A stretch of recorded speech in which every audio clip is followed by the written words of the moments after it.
Quest to Succeed. Chapter 13. Temporarily, Jay moved to live in Delhi in order to search for a job and to decide his next step. What was he going to do and what kind of career he would undertake after completing his degree course. There were no careers advisors at his college or in Delhi. He looked around and thought that he was disposed to become a teacher, and teaching would be a profession for him. Since he had studied Hindi literature and English literature at the degree level, he decided to become a language teacher. He made applications to teachers' training colleges and attended an interview in a city in West Uttar Pradesh, close to Delhi. There were more applicants than the places for trainee teachers to be admitted at that college. Jay was not offered a place immediately. He therefore looked to other locations. At Damipur, in the Punjab, there were still vacancies and interviews were taking place on the spot. Jay went to that city, which was about 80 miles from Delhi. He was accepted.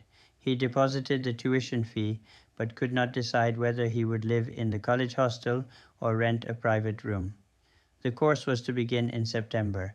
In the meantime, he continued to help his brother Gautam, who had started a shop in New Delhi, where Jay was staying with his eldest brother Nakul.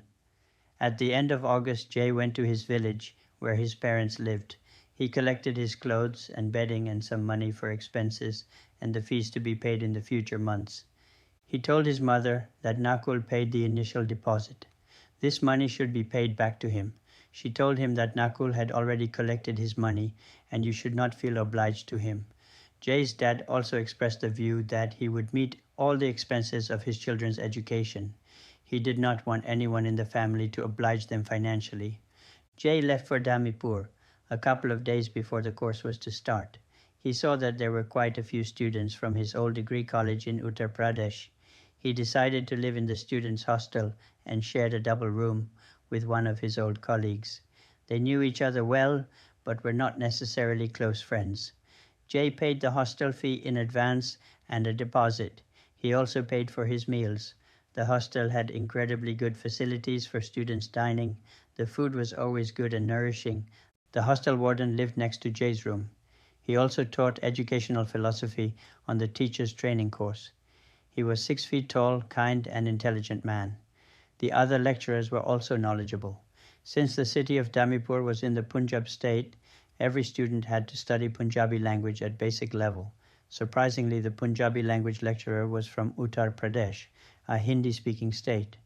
In 1972, Punjab was further divided, and a new state of Haryana was carved out with the eastern districts.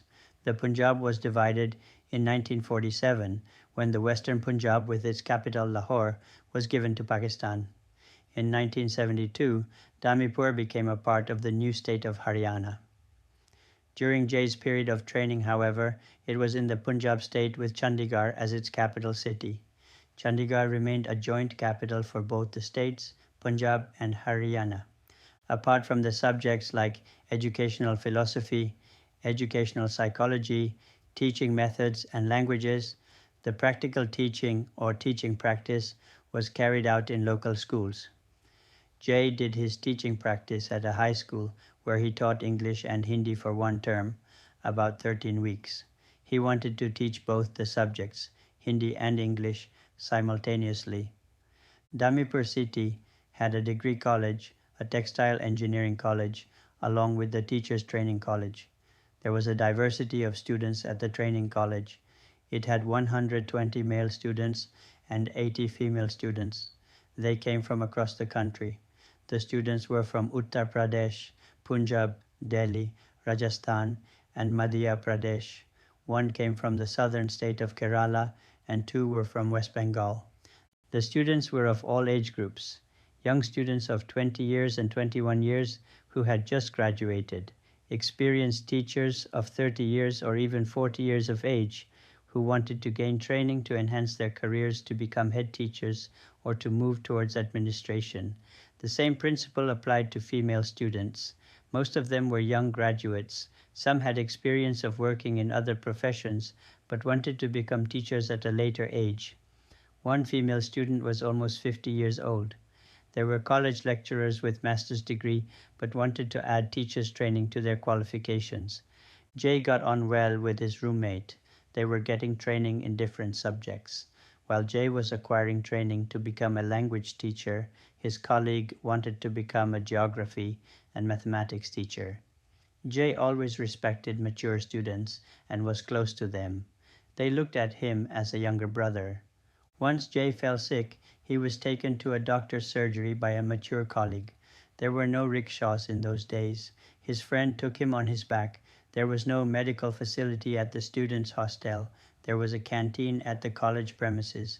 Jay did not drink much tea in those days. He used to go to the city market with friends to have street food. They all liked soft pakoras and sweets. There was a good library at the degree college. The trainee students could borrow books at that library, which was nearby and associated with the training college. A rich businessman built both the colleges. Some lecturers taught at both the places. The objective of the training college was to serve the state, the nation, and the world community. Some of the colleagues from the teachers' training went to teach abroad, including Jay, who moved to the United Kingdom after teaching in Rajasthan and Delhi for a few years. The teachers were prepared for a multicultural society in a rapidly changing world. The aim of the college was to prepare active, confident, self-disciplined, skillful, and socially sensitive teachers. The college principal laid emphasis on morality. The female and male students attended the same class. There were female lecturers as well as male lecturers. One male student and a female student, however, became close to each other. They wanted to be recognized as boyfriend and girlfriend in the Western cultural fashion. It was not acceptable in the Indian society in the 1950s. The couple, however, resented it. The girl became pregnant. The college principal felt that they had broken the code of morality. He expelled both of them. They went on strike and sat at front of the college gate. But the principal did not change his decision. Surprisingly, the trainee students did not come out in their support. They did not want to be involved in a social change or social activities. The couple had to leave their training and the college. During the Christmas holiday, the college organized 2 educational tours. One group went north in the Punjab state, and the other went to Maharashtra, a holiday resort. It looked like a part of the training, teaching, organizing methods, and how to deal with students and their problems when they were outside the city. Jay could not go on either of these educational tours. It was expensive for him. He did not want to spend his parents' money except on essentials like food, rent, and college fees. Dhamipur city was famous for temples. It had 300 temples.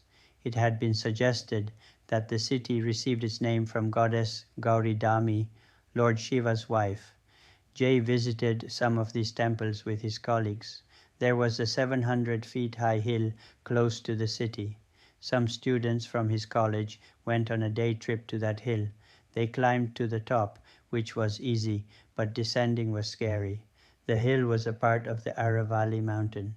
Jay recalled an experience when he went to attend his degree convocation at his previous college in Uttar Pradesh. He thought that while he was near his village, he should visit his family overnight. His father questioned why he traveled from Punjab to Uttar Pradesh. It would cost 5 rupees from Delhi to the training college and then from Delhi to village and going back. He thought that it was an unnecessary expenditure, a waste of money and time. The college authorities would have sent his degree certificate by post. A villager spoke in support of Jay. He told his dad that convocation was an essential part of education. Moreover, Jay would be able to shake hands with the principal, awarding the degree certificates, and he would be able to take a photograph in gown and hood with the certificate in his hands, which would be remembered forever.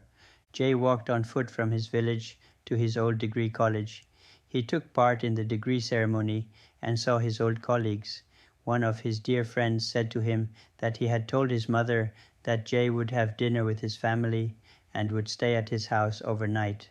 Jay thanked him for his thoughts and kindness, but told him that he would stay with Nitin, who was still living in the same room where he used to live in his final year of the degree course. He would be able to see his other friends and Bwaji, auntie, there and leave the city next morning. It was convenient for him to travel from that locality. The railway station was closer to Nitin's place. Next morning he left for Damipur as planned. He did not stop to visit his relatives in Delhi. One of his old school friends was studying at the engineering college in Damipur for the textile engineering degree. They had known each other since the age of 11, when they both were in high school. They were friends in the early years.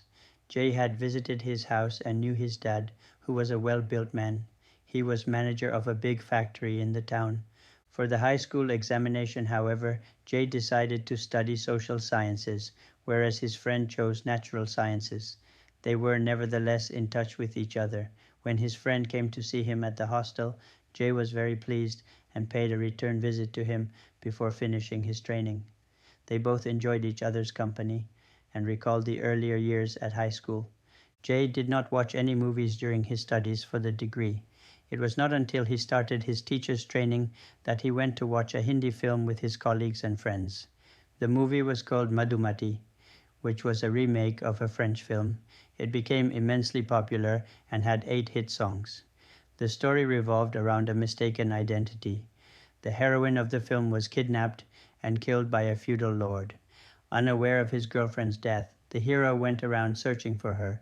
He saw a similar face at a railway station and mistook her for his fiancée, whom he so dearly loved and was to get married. But the lady at the station was with her husband. The hero wanted her to come back to him. He questioned her. Where had she been? He had been looking for her everywhere. The lady said that she was not his fiancée.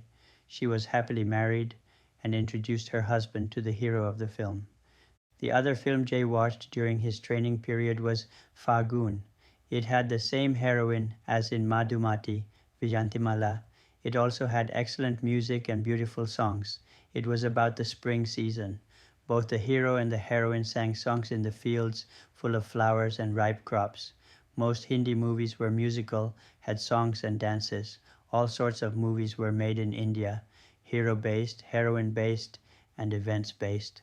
The story was developed according to circumstances. Many actors worked in different films at the same time. After completing his training, Jay returned to Delhi, where he did some part-time teaching.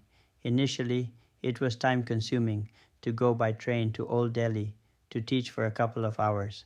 The remuneration was small, but he had no choice. It was difficult to find a full-time teaching job at that time. The schools in Delhi and Uttar Pradesh had started the teaching session in July, when Jay's training finished at the end of August.